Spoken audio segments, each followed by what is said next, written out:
शेख रशीद अहमद सन 1950 में रावलपिंडी में एक मुतवस्सत घराने में पैदा हुए। सियासत के मैदान में तालिब-इल्मी के ज़माने में ही कदम रख दिया था। 60 की दिहाई में जब सदर अयूब के ख़िलाफ़ अवामी तहरीक शुरू हुई तो उसमें बढ़ चढ़ कर हिस्सा लिया। फिर जब गॉर्डन कॉलेज में दाखिला लिया तो कॉलेज के तुलबा यूनियन के सदर मुंतखब हुए। सन 1992 में एम.ए. सियासियात करने के बाद तहरीक इस्तक़लाल में शमूलियत इख्तियार की, लेकिन जल्द ही उनसे इलादा हो गए। सन 1984 में बल्दियाती कौंसिल के रुकन मुंतखब हुए।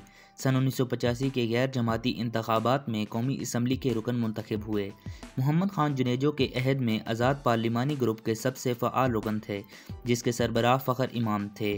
सन 1988 के आम इंतखाबात में अपनी शोला बयानी और पुरज़ोर अवामी खिताबात की वजह से पीपल्स पार्टी के उम्मीदवार जनरल टक्का खान को शिकस्त देकर कौमी असम्बली के रुकन मुंतखब हुए। सन 1990 से 1993 और फिर 1997 के इंतखाबात में कामयाबी हासिल की।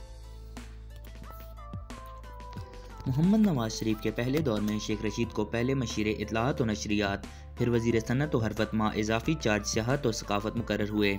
मोहतरमा बेनज़ीर भुट्टो ने असम्बली और असम्बली से बाहर उनकी बुलंद बांग तनकीद को रोकने के लिए उनकी लाल हवेली में एक अदद क्लाशनकोव रखने के जुर्म में जेल भेज दिया। चंद माह की कानूनी कार्रवाई के बाद रिहाई पाई। सन 1997 के इलेक्शन में कामयाब होकर मियां मोहम्मद नवाज शरीफ की काबीना में बतौर वज़ीर शामिल रहे। सन 2002 में परवेज़ मुशर्रफ की छतरी तले होने वाले इंतखाबात में आज़ाद हैसियत से कामयाब हुए। बाद में मुस्लिम लीग काफ में शमूलियत का ऐलान किया। पहले वज़ीर इत्तलाआत और फिर वज़ीर रेलवे बने। परवेज़ मुशर्रफ के मदाहों में उनका शुमार होता था। सन 2008 के इंतखाबात में मखदूम जावेद हाशमी के हाथों शर्मनाक शिकस्त खाई, जिसके बाद मुस्लिम लीग काफ से इलाहदा होकर अवामी मुस्लिम लीग नाम की एक नई जमात की बुनियाद डाली। सन 2010 में सियासत में एक दफ़ा फिर सरगर्म हुए और एक बार फिर से पिंडी के हल्के से ज़िमनी इंतखाबात में हिस्सा लिया, मगर 24 फरवरी को होने वाले इन इंतखाबात में एक बार फिर उन्हें मुस्लिम लीग नून के शकील अवान के हाथों शिकस्त का सामना करना पड़ा। उनकी वजह है शोहरत, उनका अवामी अंदाज, स्कैंडल्स, लाल हवेली और सियासी पेशन गोइयां हैं।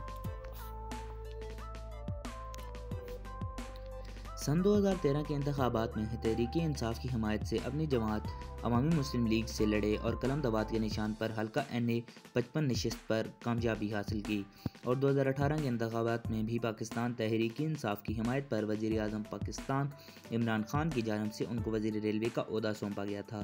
शेख रशीद अहमद को 11 नवंबर सन 2020 को वज़ीर रेलवे से हटाकर वज़ीर दाखिला का कलमदान सौंप दिया गया।